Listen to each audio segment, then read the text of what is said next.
Good morning friends, welcome to the prelims booster session. आज का पहला टॉपिक है वीरस्वामी जजमेंट। ये टॉपिक आपके पॉलिटी के लिए इंपॉर्टेंट है। वाइस प्रेसिडेंट जगदीप धनखड़ जी ने रिसेंटली क्वेश्चन किया है कॉन्स्टिट्यूशनल वैलिडिटी सुप्रीम कोर्ट के इन हाउस इंक्वायरी कमेटी की, जिसने जस्टिस यशवंत वर्मा के ऊपर जो एलिगेशंस हैं उन्हें इन्वेस्टिगेट किया है। और वाइस प्रेसिडेंट ने कहा है कि के वीरस्वामी जजमेंट को रिविजिट किया जाना चाहिए। तो इससे एक तरह से लॉन्ग स्टैंडिंग डिबेट जो है जुडिशल अकाउंटेबिलिटी पर वो रीइग्नाइट हुई है। अनअकाउंटेड कैश जो है वो पाया गया था residence of justice Yashwant Verma के घर पर, जो जज थे दिल्ली हाई कोर्ट के, बाद में उन्हें ट्रांसफ़र कर दिया गया इलाहाबाद हाई कोर्ट में। इन हाउस इंक्वायरी ने भी जो है वो गिल्टी पाया जस्टिस वर्मा को, और सुप्रीम कोर्ट ने एक पिटीशन जो कि डाली गई थी कि एफआईआर और क्रिमिनल इन्वेस्टिगेशन होनी चाहिए इस जज के अगेंस्ट, उसको जो है वो डिसमिस कर दिया और कहा कि ये जो है ये इंक्वायरी रिपोर्ट जो है वो हम प्रेसिडेंट और प्राइम मिनिस्टर को भेज देंगे।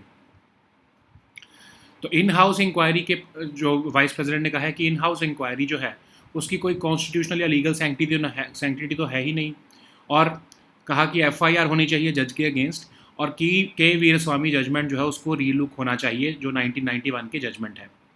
तो judicial independence versus judicial accountability में अगर हम देखें तो जुडिशल इंडिपेंडेंस को प्रोटेक्ट करने के लिए कॉन्स्टिट्यूशन अलाउ करता है रिमूवल ऑफ जजेस सिर्फ इम्पीचमेंट के थ्रू ही, जो कि आपके पार्लियामेंट से होती है। तो एक इम्पीचमेंट एक पॉलिटिकल प्रोसेस है जो पार्लियामेंट इनिशिएट करता है और इंश्योर करता है कि ड्यू प्रोसेस एक जज की रिमूवल में हो। लेकिन पिछले 75 साल में आप ये देखो कि एक भी जज जो है वो इम्पीच नहीं किया गया है। तो ओरिजिनल जो है अगर हम देखें इन हाउस इंक्वायरी कमेटी, तो ये तो एक तरह से फॉर्मल इम्पीचमेंट प्रोसेस से बाहर का ये एक तरह से प्रोसेस है, और ताकि जो कंप्लेंट्स हैं उन्हें एड्रेस किया जा सके। चीफ जस्टिस ऑफ इंडिया जो है वो एक पैनल बनाते हैं प्राइमा फेसी मिसकंडक्ट को असेस करने के लिए। लेकिन ऑफ कोर्स इसकी सिर्फ जो रिकमेंडेशंस होती हैं वो सिर्फ जो इसकी जो भी रिपोर्ट होती है वो सिर्फ रिकमेंडेटरी नेचर की होती है और एक प्रीकर्सर की तरह एक्ट करती है इम्पीचमेंट का। इसका कोई एक्चुअल में इम्पैक्ट नहीं होता है इम्पीचमेंट प्रोसेस पर। और चीफ जस्टिस ऑफ इंडिया वो मैक्सिमम एक जजेस की ट्रांसफ़र कर सकते हैं जुडिशल वर्क से, उन्हें विड्रॉ कर सकते हैं, ठीक है, अगर कोई करप्शन का एलिगेशन हो। तो ये वीरस्वामी जजमेंट क्या थी? जस्टिस के वीरस्वामी जो चीफ जस्टिस थे मद्रास हाई कोर्ट के, उनके ऊपर डिसप्रपोर्शनेट असेट्स का जो है वो चार्ज लगा था। एक एफआईआर फाइल की गई सीबीआई द्वारा और जिसको चैलेंज किया गया फिर मद्रास हाई कोर्ट में, और उसको बाद में सुप्रीम कोर्ट में अपील भी किया गया। तो क्या लीगल क्वेश्चंस एड्रेस हो रहे थे उसमें कि क्या एक जज जो है वो कभी पब्लिक सर्वेंट, उसको हम कंसिडर कर सकते हैं करप्शन एंटी करप्शन एक्ट में या प्रिवेंशन ऑफ करप्शन एक्ट में? क्या और किसके पास अथॉरिटी है सैंक्शन करने के लिए प्रोसिक्यूशन अगेंस्ट अ सिटिंग जज? तो सुप्रीम कोर्ट ने 3-2 की मेजॉरिटी के साथ ये एक स्प्लिट वर्डिक्ट दिया था कि जज जो है वो पब्लिक सर्वेंट हो सकते हैं अगर करप्शन का केस है उनके अगेंस्ट रजिस्टर हो जाता है, और सैंक्शन जो है वो चीफ जस्टिस ऑफ इंडिया से आना चाहिए, प्रेसिडेंट या एग्जीक्यूटिव से नहीं। और जुडिशल इंडिपेंडेंस को इंश्योर करना ज़रूरी है ताकि लेकिन क्रिमिनल अकाउंटेबिलिटी को भी इंश्योर करना ज़रूरी है। ओके, तो इस प्रोविज़न का बहुत ही कम यूज़ किया गया है। आज तक किसी भी जज के अगेंस्ट सैंक्शन दिया ही नहीं गया कोर्ट द्वारा। Chief justice of India Ranjan Gogoi जो है उन्होंने अलाउ किया सीबीआई को कि हाँ वो एक एफआईआर रजिस्टर करें जस्टिस एसएन शुक्ला के अगेंस्ट, जो एक प्राइवेट कॉलेज मेडिकल कॉलेज को फेवर करने के जिनके ऊपर चार्जेस थे। लेकिन सीजेआई जो दीपक मिश्रा हैं उन्होंने इम्पीचमेंट ऑफ जस्टिस शुक्ला जो है उसको मना ही कर दिया था। जो है उन्होंने रिकमेंड किया था कि इम्पीचमेंट होनी चाहिए जस्टिस शुक्ला की, लेकिन उस टाइम पर गवर्नमेंट ने उस पर एक्ट ही नहीं किया। ठीक है, नेक्स्ट हम टॉपिक देखते हैं India plans counter tariffs on US. Topic economy के लिए इंपॉर्टेंट है। तो यूएस ने जो 25% टैरिफ्स लगाए हैं स्टील और एल्यूमिनियम इंपोर्ट्स पर मार्च में, इंडिया जो है उसने नोटिफाई किया है डब्ल्यूटीओ को कि वो भी जो है इम्पोज करना चाहता है यूएस के ऊपर टैरिफ्स $7.6 बिलियन के, ताकि जो $1.91 बिलियन का लॉस हुआ है इंडियन एक्सपोर्टर्स को वो रिकवर भी हो सके। तो मार्च 2025 में प्रेसिडेंट डोनाल्ड ट्रंप ने 25% टैरिफ्स जो है वो स्टील और एल्यूमिनियम के इंपोर्ट पर लगाए, ताकि वो यूएस की डोमेस्टिक इंडस्ट्रीज़ को वो बचा सके अनफेयर ट्रेड प्रैक्टिसेस से। ट्रंप ने ये पहले भी लगाए थे 2018 में 25% टैरिफ्स स्टील पर और 10% एल्यूमिनियम पर, लेकिन बाद में जो बाइडन ने ये ट्रेड टेंशंस को ईज़ कर दिया था। अब ट्रम्प जब दोबारा वापस आए हैं तो ये टैरिफ्स को रीइंस्टेट किया गया है। बोथ स्टील और एल्यूमिनियम ड्यूटीज़ को इस बार 25% रखा गया है। इंडिया ने 2019 में भी रिटेलिएट किया था और इंडिया ने जो है 28 यूएस इंपोर्ट्स पर उस टाइम पर टैरिफ्स लगाए थे। इंडिया जो है वो यूएस के क्लेम को काउंटर करते हुए कहता है, यूएस जो कह रहा है कि ये जो टैरिफ्स हैं ये नेशनल सिक्योरिटी कंसर्न्स पर बेस्ड हैं। यूएस कहता है कि ये सेफ गार्ड्स नहीं हैं डब्ल्यूटीओ के, लेकिन इंडिया जो है वो अलॉन्ग विद ईयू, चाइना और यूके डिसएग्री करता है और कहता है कि ये टैरिफ जो है वो सेफ गार्ड मेजर्स हैं जिसके लिए डिफरेंट लीगल ऑब्लिगेशंस हैं अंडर डब्ल्यूटीओ रूल्स। इंडिया ने पॉइंट आउट किया है कि मैंडेटरी प्री कंसल्टेशन रिक्वायर होती है एग्रीमेंट ऑन सेफ गार्ड्स पर, जो कि कंडक्ट ही नहीं की यूएस ने और सीधा टैरिफ लगा दिए और ये डब्ल्यूटीओ ऑब्लिगेशंस को वॉयलेट कर रहा है। तो इसका इम्पैक्ट इंडिया के ट्रेड पर क्या हुआ, उसकी वजह से इंडिया ने जो है वो right to suspend trade concessions और ऑब्लिगेशंस टुवर्ड्स द यूएस रखा है अपना, और इंडिया ने कहा है कि वो मेजर्स लेगा जो कि सब्सटेंशियली इक्विवेलेंट होंगे जो नेगेटिव इम्पैक्ट कॉज हुआ है यूएस के टैरिफ्स की वजह से इंडिया को। तो इंडियन एक्सपोर्टर्स ने वरी एक्सप्रेस की है कि यूएस टैरिफ्स जो है उनके की वजह से उनके प्रोडक्ट्स कॉस्टलियर और अनकम्पेटिटिव हो जाएंगे। इवन 2018 में भी इंडिया ने डिसएडवांटेज फेस की थी as compare to those countries जिनको एग्जाम्पशंस दे दी थी ट्रंप ने। करंट रिजीम जो है वो किसी भी कंट्री को एग्जाम्पशन नहीं दे रही है और इम्पैक्ट ऑफ यूएस टैरिफ्स जो इंडियन एक्सपोर्ट्स पर हुआ था उस समय पर वो काफ़ी ज़्यादा था। एक्सपोर्ट्स जो यूएस पर होते थे वो 48.4% डिक्लाइन हुए थे, लेकिन डिस्पाइट द पास्ट डिक्लाइन 24-25 के पीरियड में हमारा 44.21% राइज था स्टील एक्सपोर्ट्स का। जो लीडिंग प्रोड्यूसर्स हैं सेल जैसे, उन्होंने कहा है ग्लोबल मार्केट वॉलेटिलिटी आ रही है यूएस के प्रोटेक्शनिस्ट पॉलिसीज़ की वजह से और रिटेलिएटरी टैरिफ्स की वजह से, और फेयर्स आते हैं कि ग्लोबल ट्रेड इम्बैलेंस होगा या ट्रेड बैलेंस ख़राब होगा। आयरॉनिकली यूएस ने जो टैरिफ लगाए थे उनको खुद ही उनको उससे कोई इकोनॉमी में कोई फ़ायदा नहीं हुआ। बहुत ही कम मैन्युफैक्चरिंग जॉब्स उसकी वजह से क्रिएट वहाँ पर हुई थी, उनके खुद के फेडरल रिजर्व ने कहा। इंडिया का जो डब्ल्यूटीओ एक्शन है वो स्ट्रेटजिक है रादर देन रिएक्टिव। इंडिया की अप्रोच रूल्स बेस्ड और कैलिब्रेटेड है। ये मूव रिफ्लेक्ट कर रही है कि इंडिया जो है टफर स्टैंस ले रहा है पॉलिटिकली सेंसिटिव सेक्टर्स पर जैसे स्टील और एल्यूमिनियम, और ये असर्टिवनेस अलाइन भी करती है मेक इन इंडिया इनिशिएटिव के साथ। नेक्स्ट हम टॉपिक देखते हैं पोलावरम प्रोजेक्ट। ये टॉपिक हमारे इकोनॉमी के लिए इंपॉर्टेंट है। तो पीएम मोदी जो है वो chief ministers of Andhra, Telangana, Odisha और छत्तीसगढ़ के साथ मिलकर पोलावरम प्रोजेक्ट को डिस्कस करेंगे, जो कि एक मल्टीपर्पज़ इरिगेशन प्रोजेक्ट है गोदावरी रिवर पर बिल्ट। ये डैम जो है लोकेटेड है पोलावरम विलेज में, west Godavari district of Andhra Pradesh. 1980 में इसको कंसीव किया गया था on the recommendations of Godavari water disputes tribunal, और इसको नेशनल प्रोजेक्ट स्टेटस मिल गया सेंट्रल गवर्नमेंट द्वारा। ये एक डैम बनाने का प्रोजेक्ट है जिससे कि वाटर स्कार्सिटी को एड्रेस किया जा सके, एग्रीकल्चर प्रोडक्टिविटी बूस्ट हो सके और जनरेट की जा सके पावर।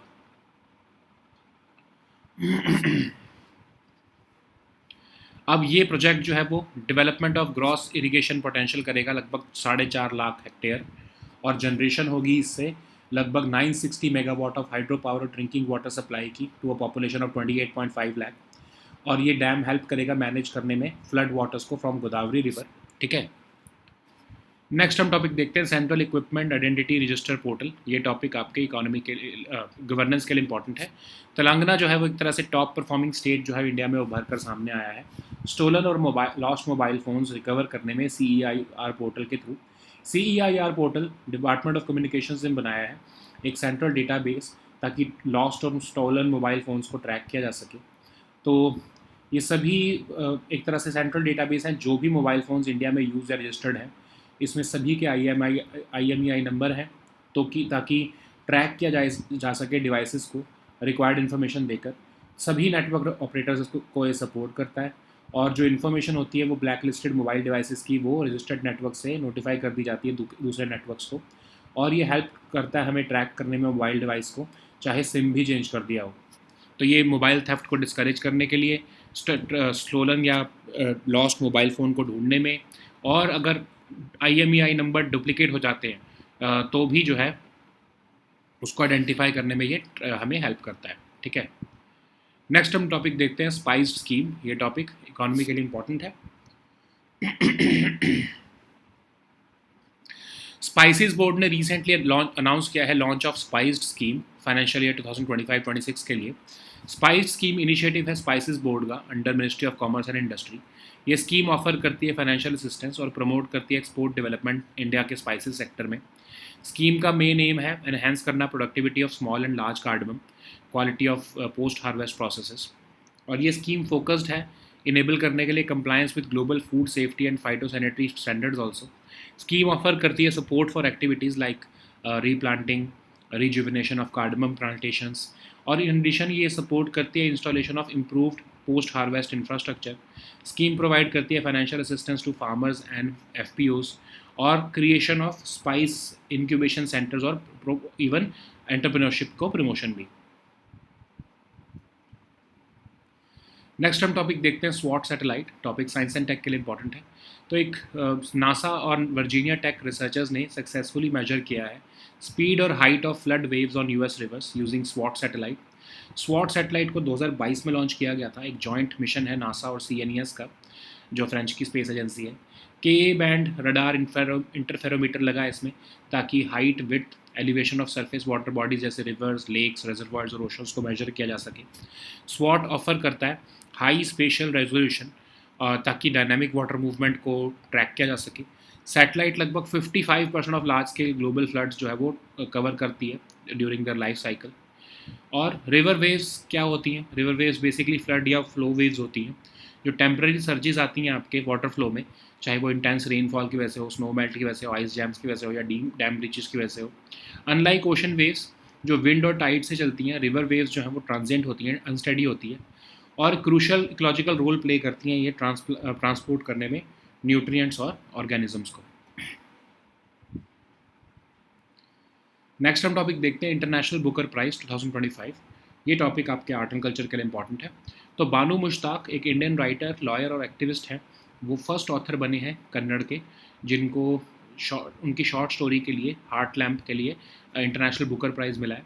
तो ये इंटरनेशनल बुकर प्राइज़ हर साल मिलता है best work for long term fiction और कलेक्शन ऑफ शॉर्ट स्टोरीज़ जो कि इंग्लिश में ट्रांसलेट होती हैं, पब्लिश होती हैं यूके या आयरलैंड में। कोई भी नेशनैलिटी उसके लिए एलिजिबल होती है। वर्क जो है वो ट्रांसलेट होना चाहिए इंग्लिश में। रिकग्नाइज करती है वाइटल वर्क ऑफ ट्रांसलेटर्स को और 50,000 प्राइज़ मनी जो कि डिवाइड होती है इक्वली बिटवीन ऑथर्स और ट्रांसलेटर्स। बुकर प्राइज़ फाउंडेशन द्वारा ये एडमिनिस्टर्ड होता है, ठीक है। हार्ट लैम्प जो है वो पोर्ट्रियल है struggles faced by Muslim women in southern India, okay.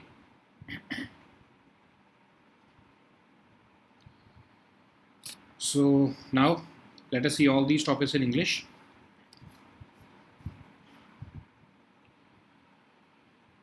So the first topic is Veeraswamy judgment. This topic is important for your polity section.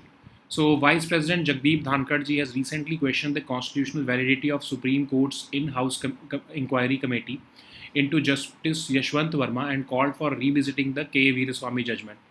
So this has reignited the long-standing debate on judicial accountability and the scope of criminal prosecution against judges. So we know that unaccounted cash was found at the residence of Justice Yashwant Verma in March 2024, and he was a judge of the Delhi High Court at that time, and later he was transferred to Allahabad High Court. An in-house inquiry by Supreme Court indicted him, but and SC the Supreme Court dismissed the petition seeking FIR and criminal investigation against him and forwarded the inquiry report to the President and Prime Minister. So Vice President has called the in-house inquiry committee lacking any constitutional or legal sanctity, and he has urged for registration of FIR against the judge and a relook at the K. Veeraswamy judgment. What are the constitutional provisions? With respect to judicial independence, to protect judicial independence, the Constitution allows removal of judges only through impeachment or under Article 124 and 217 for proven misbehavior or incapacity. Impeachment is a political process which is initiated by Parliament, and however, in the last 75 years since the Supreme Court and Constitution came into being, not even a single judge has been impeached so far. So what is in-house inquiry committee? It was created by Supreme Court to address complaints against judges outside the formal impeachment process.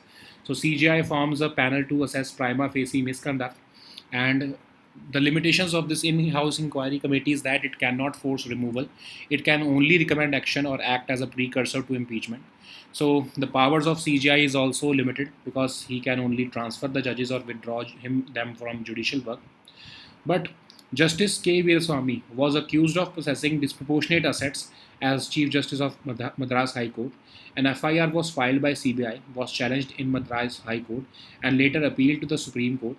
The key legal questions were that can a judge be considered public servant under the Prevention of Corruption Act, and who has the authority to sanction prosecution against a sitting judge. So, in a 3-2 majority case, the Supreme Court held that a judge can be considered a public servant for corruption case to be registered against him, and sanction must come from the CJI. This would ensure judicial independence while also permitting limited criminal accountability. So, post Veeraswamy precedents are also there. Like sanction for criminal proceedings against judges is rarely granted by the higher judiciary. Chief Justice of India Ranjan Gogoi allowed CBI to register an FIR against Justice S.N. Shukla for favoring a private medical college. But even CJI Deepak Mishra had recommended the impeachment of Justice Shukla, but the government did not act on it.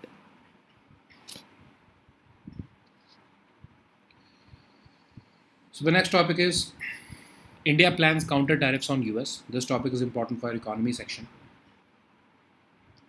In response to the US imposing 25% tariffs on steel and aluminum imports in March, India has notified the WTO of its plan to impose tariffs of $7.6 billion worth of $7.6 billion worth of US imports, and the move is aimed to recover an estimated $1.91 billion in losses suffered by Indian exporters. In March 2025, President Trump reimposed the 25% tariffs on all imports of steel and aluminum, and he said that the aim is to protect US domestic industries. The Trump administration first introduced these tariffs in 2018, but Joe Biden relaxed these tariffs later. Now, Trump, with return to presidency, has reinstated those tariffs and on both steel and aluminum. India had earlier retaliated in June 2019 by imposing tariffs on 28 US products. Right now, India is countering the US claim that tariffs on steel and aluminum are based on national security concerns.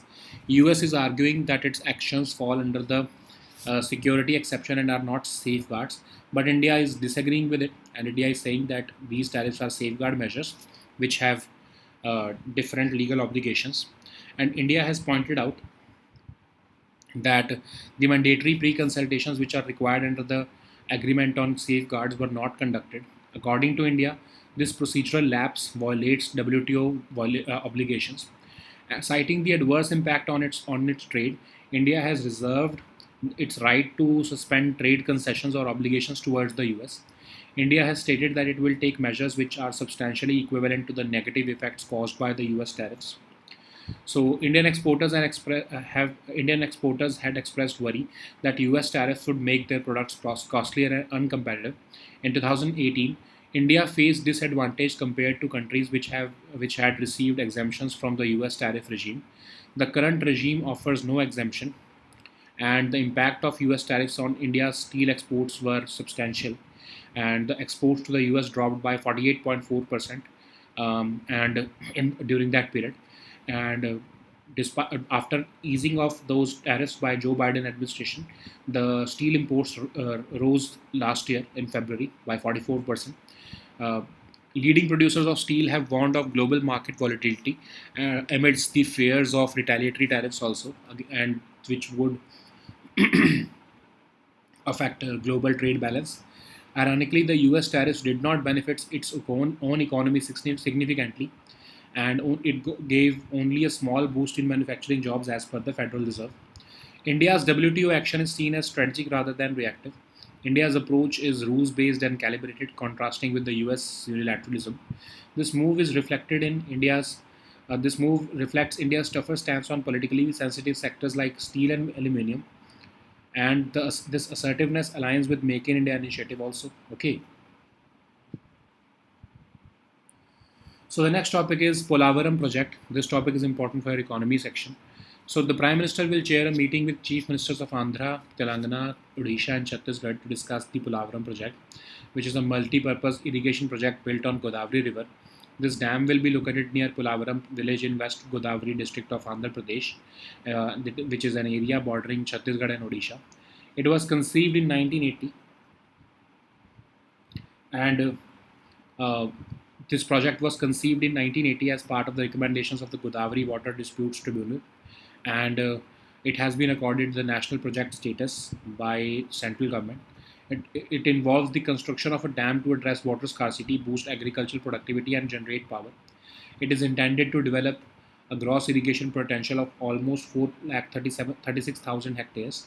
And the project also envisages generation of 960 megawatt of hydropower and drinking water supply to a population of 28.5 lakh villages, 25 lakh people in 611 villages.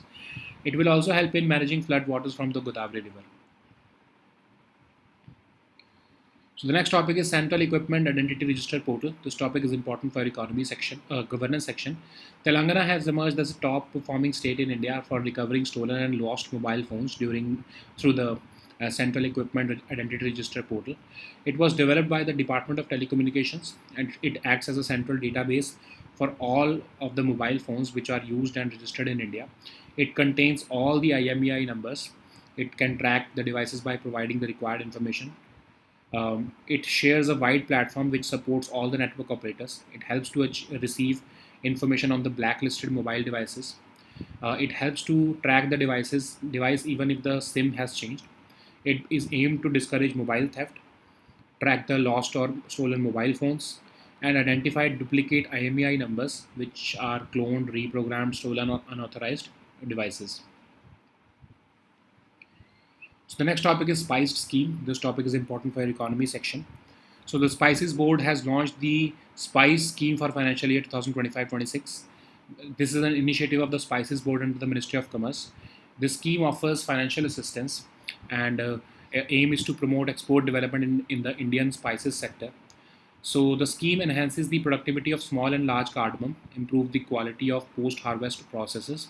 It is also focused on enabling compliance with global food safety and phytosanitary standards. The scheme offers support for activities like replanting and rejuvenation of cardamom plant plantations. It also supports the installation of improved post-harvest infrastructure. The scheme provides financial assistance to farmers and FPOs also. It supports the creation of spice incubation centers and promotes entrepreneurship as well. So the next topic is SWOT satellite. This topic is important for your science and tech section. So in the first, NASA and Virginia Tech researchers have successfully measured the speed and height of flood waves on US rivers using SWOT satellite data. SWOT was launched in 2022 as a joint mission of NASA and French Space Agency. Uh, it has a specialized instrument called the Ka band radar interferometer and to measure the height, width, and elevation of surface water bodies like rivers, lakes, reservoirs, and oceans. It offers high spatial resolution, allowing dynamic water movement. The satellite covers over 55% of large-scale global floods during their life cycle. What are the river waves? These are basically the floods or flow waves, which are temporary surges in water flow, typically caused by the intense rainfall, snowmelt, ice jams, and dam breaches. Unlike ocean waves driven by wind and tides, river waves are transient, unsteady and phenomena, and which can stretch for tens to hundreds of kilometers. They play a crucial role in the ecological role by transporting nutrients and organisms. So the next topic is International Booker Prize 2025. This topic is important for your art and culture section. Banu Mushtaq is an Indian writer, lawyer, and activist who has become the first author writing in Kannada to win the prestigious International Booker Prize for her short story collection Heart Lamp. So this prize is awarded annually. It celebrates the best works of long form fiction or collections of short stories translated into English and published in the UK or Ireland. Any nationality is eligible as long as the work is translated into English. It recognizes the vital work of translators with the 50,000 prize money divided equally between authors and translators. It is administered by the Booker Prize Foundation. And the Heart Lamp is a portrayal of the struggles faced by Muslim women in southern India. Okay. So these were our topics for today. We'll meet next time with new topics. Until then, goodbye and take care.